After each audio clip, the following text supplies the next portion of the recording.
The thing about being underestimated your entire life is that you learn to stop correcting people. You let them believe what they want. It's easier that way. I learned this lesson early. Growing up as the youngest of 4 siblings in the Henderson family meant being overlooked was my default setting.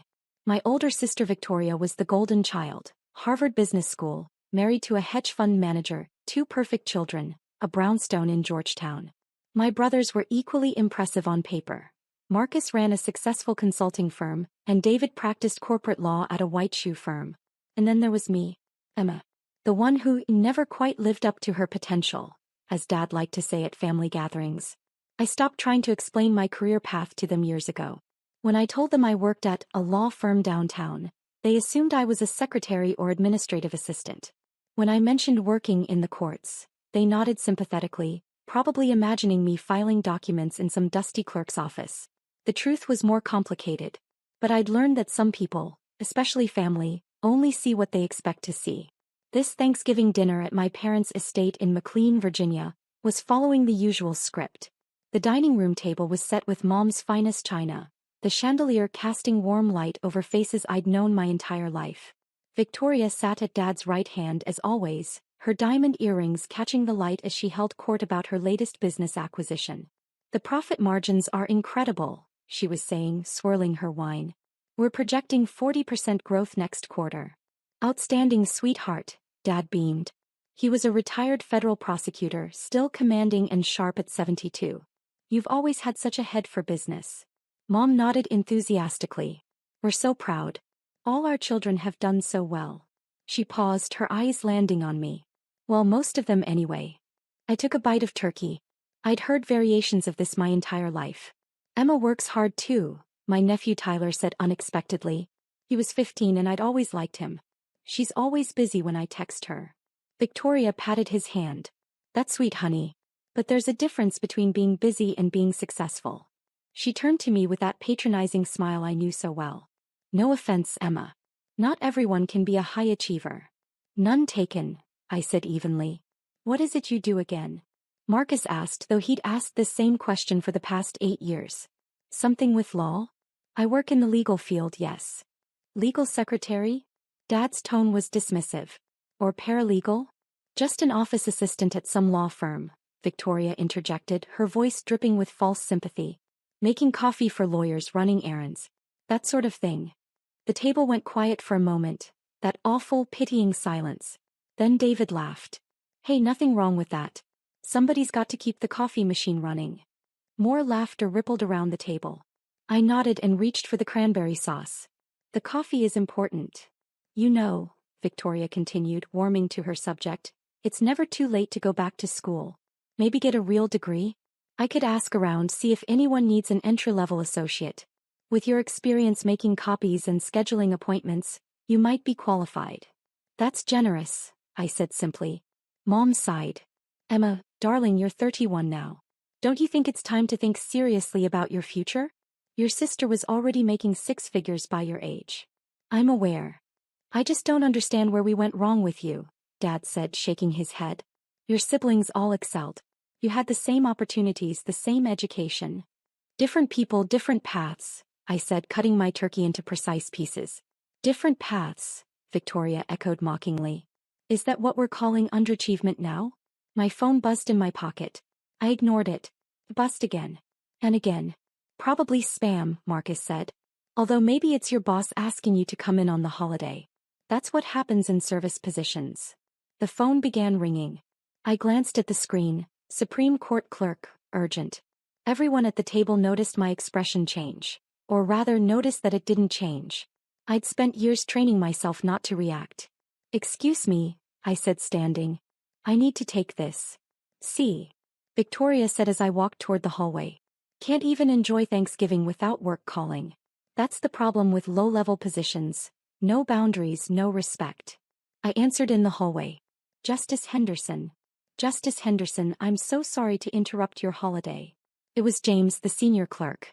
His voice was tight with stress. We have an emergency situation. The Castillo case. The execution is scheduled for midnight tonight, and the Fifth Circuit just denied the stay. We need your decision on the emergency appeal within the hour. My mind immediately shifted into the mode it had occupied for the past 3 years since my appointment to the Supreme Court. A man's life hung in the balance. Send me everything. I'll review it immediately. The full brief is already in your secure email. Justice Morrison and Justice Chin are also reviewing, but you're the Circuit Justice for the 5th. The final call is yours. Understood. I'll have my decision within 45 minutes. Thank you, Justice Henderson.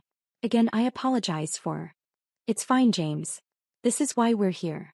I hung up and walked back to the dining room. Everyone was still eating, still laughing, still existing in their bubble where they understood how the world worked. Everything okay with your boss? Victoria asked sweetly. You're not in trouble, are you? I need to work, I said simply. Is Dad's study available?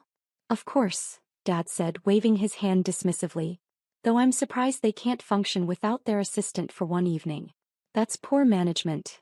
I walked to the study, the same room where Dad had practiced his closing arguments when I was a child, where I'd decided at age 12 that I wanted to be a lawyer. The room was lined with law books, his old prosecutor plaques on the walls, his framed Georgetown law degree prominently displayed. I opened my laptop and pulled up the secure Supreme Court system. The Castillo case file loaded, 948 pages of briefs, evidence, appeals, and procedural history. A man convicted of murder in Texas, scheduled for execution at midnight. New DNA evidence had emerged 3 weeks ago. The lower courts had denied his emergency stay of execution. Now it was on my desk. My decision. My responsibility. I read quickly but thoroughly, the way I'd learned during my years as a federal appellate judge, before that as a prosecutor, before that as a clerk for Justice Brenner. The DNA evidence was compelling, not conclusive enough to prove innocence, but certainly enough to warrant further investigation. 25 minutes later, I'd made my decision. I drafted the stay order, citing the relevant precedents, explaining the reasoning. A man's life wasn't something to be rushed, not when substantial new evidence existed. I signed the order. Justice Emma T. Henderson, Supreme Court of the United States. Then I encrypted and sent it to the clerk's office. My phone rang immediately. Justice Henderson, the stay is entered. The execution is halted. The state will have 60 days to respond to the new DNA analysis. Good. Thank you, James. And James? Tell your family I'm sorry we interrupted your Thanksgiving too. He laughed, relieved. Worth it, Justice. Happy Thanksgiving. I closed my laptop and sat for a moment in Dad's study, looking at his accomplishments on the walls. He'd been a good prosecutor. Tough, fair, respected. I'd wanted to make him proud. Funny how that worked out. I returned to the dining room. Dinner was winding down, dessert being served. I slid back into my seat. All sorted. Marcus asked. Your boss happy? It's handled. Must be nice having a flexible schedule, Victoria said. Even if the pay is terrible. I mean, what do office assistants make these days? 40,000? 45. I took a bite of pumpkin pie. Emma, Mom said gently, your father and I have been talking. We want to help. We could cover tuition if you wanted to go back to school. Get a law degree maybe? Follow in your father's footsteps. That's very generous, I said. You're not getting any younger, Dad added. And let's be honest, you've wasted enough time in dead-end positions. The Henderson name means something in legal circles. I could make some calls, get you interviews at respectable firms. You'd have to start at the bottom, of course, but... My phone rang again. This time it was a number I recognized immediately, the direct line to the Chief Justice's office. I'm sorry, I said, standing again. One moment. This is getting ridiculous, Victoria muttered.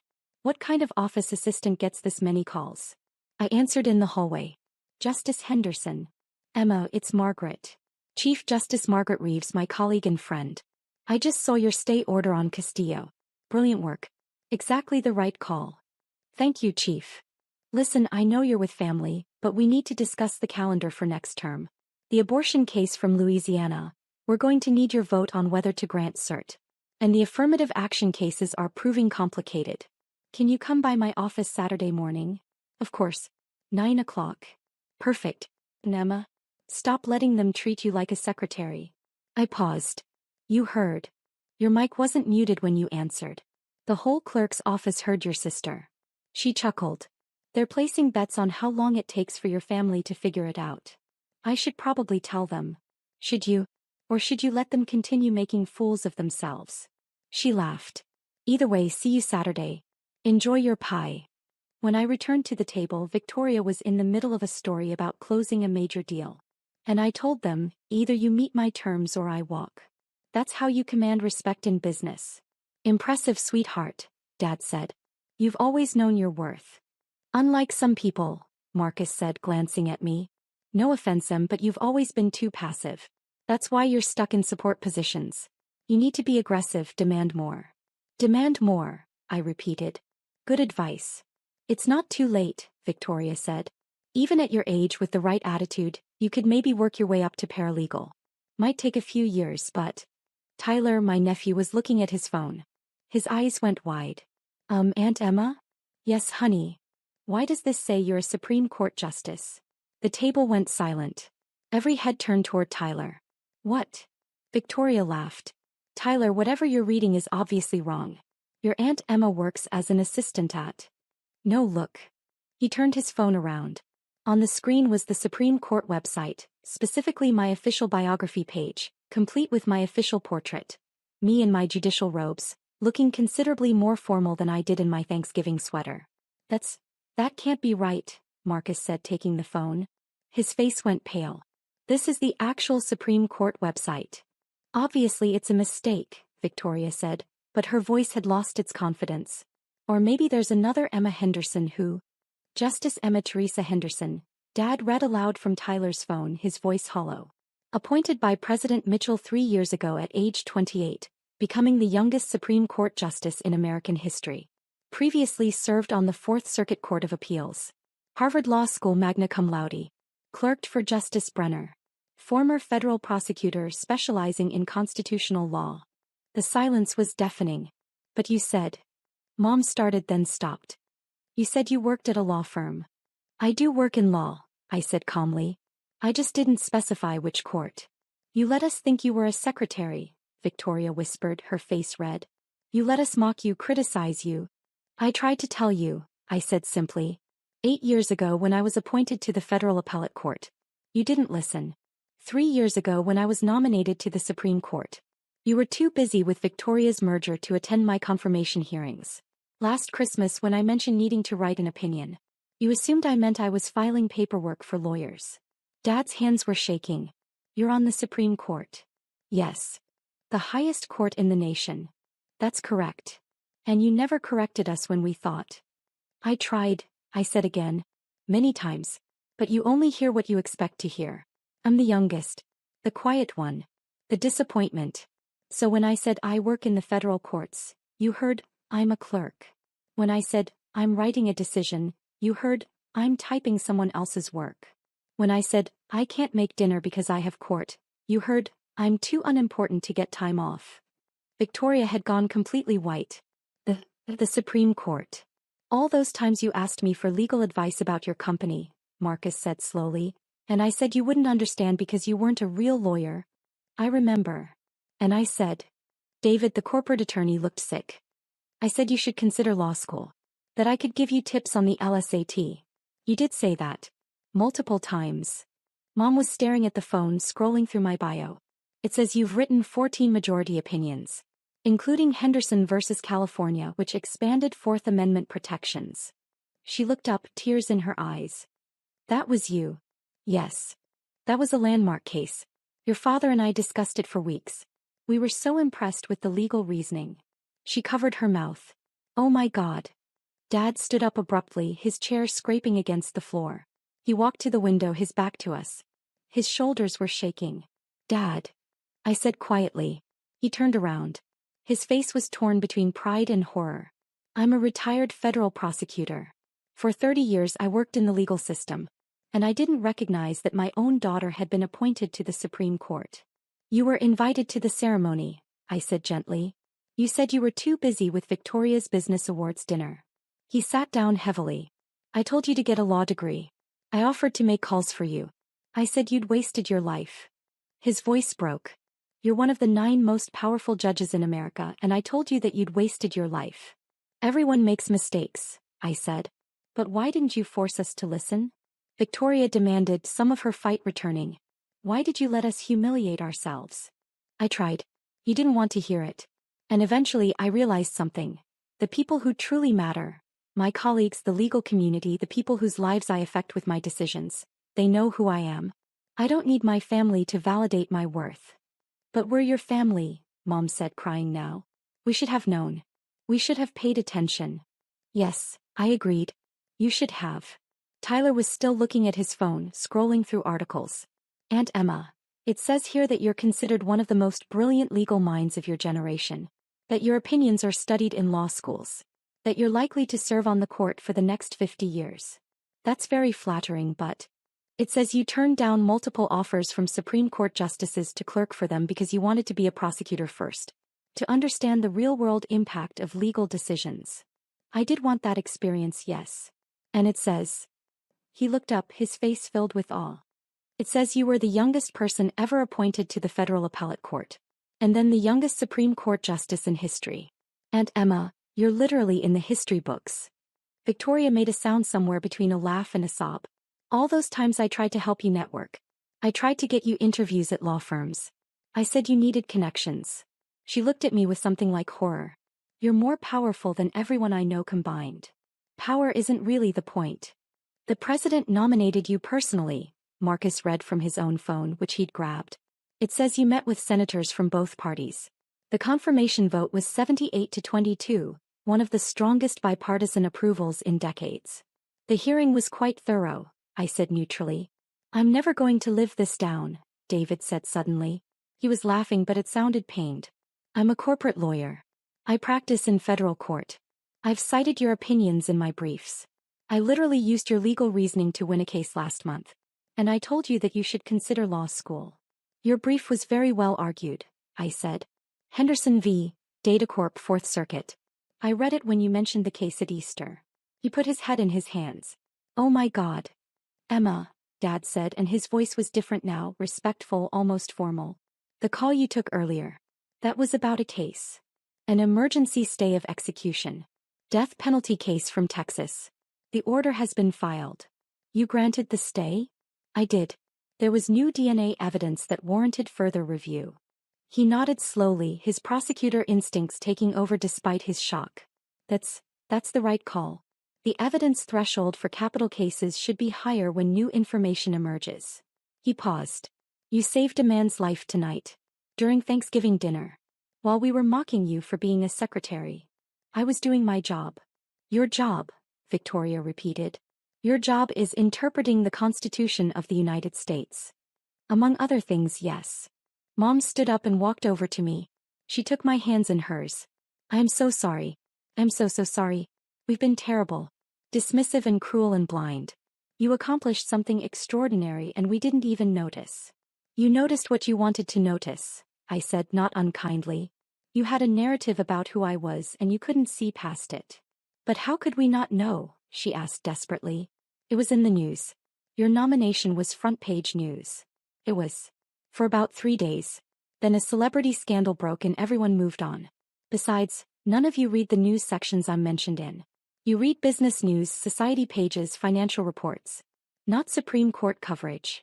Tyler was still scrolling. It says you live in Georgetown. In a historic row house that was owned by a former Chief Justice. I do. And you drive a...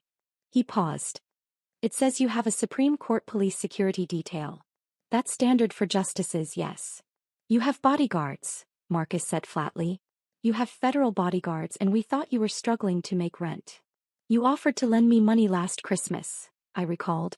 For expenses. It was very kind. I offered you $2,000, he said, his voice cracking. You probably make more than that in a day. Actually, Supreme Court justices make $285,400 annually, I said. It comes out to about $781 per day before taxes. Victoria laughed hysterically. You make almost $300,000 a year. I gave you advice on budgeting. I told you to clip coupons. I do clip coupons sometimes, I said. Waste is waste regardless of income. Dad was reading his own phone now, having pulled up what looked like recent Supreme Court decisions. The voting rights case from Georgia. That was you. I wrote the dissent. The dissent that's being called a masterpiece of constitutional interpretation? That law professors are saying will influence voting rights law for generations. Some people liked it, yes. He set down his phone and looked at me with an expression I'd never seen before. Emma, I'm a proud man. Maybe too proud. I thought I understood success because I was a federal prosecutor. I thought I knew what it meant to serve the law. He paused. You've accomplished more in your 31 years than I did in my entire career. That's not. It's true. And instead of celebrating you, supporting you, being grateful that my daughter is serving the highest court in the land, I criticized you. I suggested you needed help getting your life together. His voice broke. I'm so ashamed. We all are, Mom said. We've been horrible. Victoria was crying now, mascara running down her face. I bragged about my business acquisitions while you were literally deciding constitutional law. I called you an underachiever. I said you wasted your potential. You believed what you wanted to believe, I said simply. But why did you take my calls? She asked. All those times I complained about my company's legal issues, asked for your thoughts? You must have been laughing at me. I wasn't laughing. You're my sister. I wanted to help. Help? You're a Supreme Court justice. My problems must have seemed so trivial. Everyone's problems matter to them. That makes them worth listening to. Tyler stood up and came over to me. Aunt Emma, I think you're the coolest person I've ever met. I smiled. Thank you, Tyler. I appreciate that. Can I tell my friends that my aunt is on the Supreme Court? If you want to. They're never going to believe me. He hugged me quickly. I'm sorry everyone was mean to you. It's okay. No, it's not, Dad said firmly. He stood up straighter, and for a moment I saw the prosecutor he used to be, commanding, authoritative. Emma, I can't undo what we've said. I can't take back years of dismissiveness and mockery. But I want you to know that I'm proud of you. Deeply, genuinely proud. Not because you're powerful or famous, but because you chose a path of service. Because you use your brilliant mind to pursue justice. His voice shook. You're a better person than I ever was. Dad. Let me finish. I was so focused on your siblings' visible success. The money, the prestige, the obvious markers of achievement, that I completely missed what you were doing. You were building something meaningful. You were working toward a goal that matters. And you did it despite our lack of support. Despite our constant criticism. He wiped his eyes. I'm sorry. And I'm proud. Both of those things. Mom nodded. We all are. So proud. And so sorry. The room was quiet for a moment. Then my phone buzzed with a text. I glanced at it. A message from Chief Justice Reeves. I told the clerks to stop betting on your family. It's undignified. Also, James says the Castillo family is grateful for the stay. Good work as always. I smiled and put my phone away. Was that work? Victoria asked tentatively. Just a colleague. A colleague on the Supreme Court, Marcus said, still sounding dazed. Your colleagues are the 8 other most powerful judges in America. We mostly talk about oral arguments in case law. Sometimes we debate procedural issues. It's not as dramatic as it sounds. Emma, Mom said carefully, would it be all right if, could we start over? Could we actually learn about your life? Your work. Not what we assumed, but the reality. I considered this. Part of me wanted to say no. To let them sit with their embarrassment and assumptions. But I looked around the table at their faces. Dad's shame, Mom's desperate hope, Victoria's devastated realization, Marcus and David's shock, Tyler's open admiration. They were my family. Flawed, self-absorbed, sometimes cruel. But still family. We can try, I said finally. But it requires you to actually listen. Not assume. Not dismiss. Actually hear what I'm telling you. We will, Victoria promised. I swear. No more assumptions. And no more pity, I added. I don't need your help with my career. I don't need your connections or your advice about ambition. What I need is for you to respect that I chose a different path than you expected, and that path turned out to be extraordinary. Agreed, Dad said immediately. Completely agreed. Okay then. I took a breath. Let's start with the basics. Yes, I'm a Supreme Court justice. I've been on the court for 3 years. Before that, I was on the 4th Circuit Court of Appeals for 5 years. I specialize in constitutional law, particularly Fourth Amendment cases and equal protection issues. I work 12 to 14-hour days during term. I read approximately 500 pages of legal briefs daily. I write opinions, hear oral arguments, and participate in conference discussions that shape American law. They really listened for the first time in years. My security detail is named Agent Martinez. I live in Georgetown in a row house that I love. I have season tickets to the National Symphony Orchestra. I hate the media attention but understand it's part of the job. I donate most of my salary to legal aid organizations because I believe everyone deserves competent representation. I paused. That's who I am. That's what I do. And I'm sorry if it doesn't fit your image of me, but it's the truth. It's an incredible truth, Tyler said. Like genuinely amazing. Victoria laughed, wiping her eyes. Understatement of the century. She looked at me with something like wonder. Emma, I'm a successful businesswoman. I've built a good company. But you're going to be in history books. Kids will study your decisions centuries from now. Maybe, I said. If I do my job well. You're already doing it well, Dad said quietly. I've read your opinions without knowing they were yours. They're brilliant. Clear, logical, compassionate. Exactly what the court needs. Thank you. So what happens now? Marcus asked. Do we pretend tonight didn't happen? No, I said firmly. We acknowledge it. We learn from it. And we move forward with honesty instead of assumptions. Can we come to the court? Mom asked hesitantly. See where you work. Watch you in action. The court is open to the public during oral arguments. You're welcome anytime. We'll be there, she promised. Front row if possible. Actually, the justices sit on the bench. The audience sits in the gallery. But yes, I'll make sure you have good seats. Tyler was already pulling up the Supreme Court calendar on his phone. There's a case next week about digital privacy. Can we come to that one? If you want to. I definitely want to. He looked at his mother. Mom, can we? Victoria nodded, still looking dazed. Of course. Absolutely. We should go too, Marcus said to David. Actually see Emma's work instead of just assuming we know what she does. Agreed, David said. He looked at me apologetically. I'm really sorry, Em. I've been such an arrogant ass. You've been who you've always been, I said. Maybe now you'll be different. I will. I promise. The evening wound down after that, the energy completely changed. Instead of performing for each other, comparing achievements, establishing hierarchies, everyone seemed subdued, thoughtful. They asked genuine questions about my work. They listened when I answered. They treated me like someone whose opinion mattered. It was strange. And nice. As I was getting ready to leave, Dad pulled me aside. Emma, I need to say something. Okay. When you were 12, you came into my study. Do you remember? I did. You were practicing a closing argument. And you asked me why I became a prosecutor. I told you it was because I wanted to serve justice. To use my knowledge of law to help people. He paused. You told me that's what you wanted to do too. I remember. I discouraged you.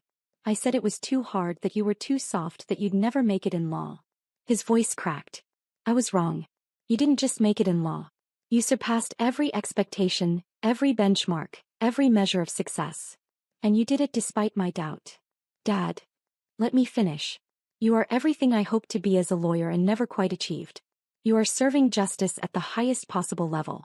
And I'm sorry I couldn't see it. I'm sorry I was too blind, too arrogant, too focused on conventional markers of success to recognize that my daughter was becoming extraordinary. I hugged him then and he held on tight. I'm proud of you, he whispered. So incredibly proud. Thank you, I said. That means more than you know. When I finally left, driving away in my secure vehicle with Agent Martinez at the wheel, I felt lighter than I had in years. Not because my family finally knew the truth, but because I'd stopped carrying the weight of their expectations. I'd built something meaningful. Something that mattered. And whether they recognized it or not didn't change its value. My phone buzzed with a text from Chief Justice Reeves. How'd it go? I smiled and typed back. About as expected. They're coming to oral arguments next week. Perfect. We'll give them a show. See you Saturday. I put my phone away and watched the lights of McLean fade in the rearview mirror, heading back toward Georgetown, toward my real life, toward the work that defined me far more than any family dinner ever could. Justice Emma Henderson. Supreme Court of the United States. Not an office assistant. Not a secretary. Not a disappointment. Just someone who'd chosen to serve justice, and who'd done it well enough to reach the highest court in the land. And if it took my family 3 years to notice, well, that said more about them than it ever did about me.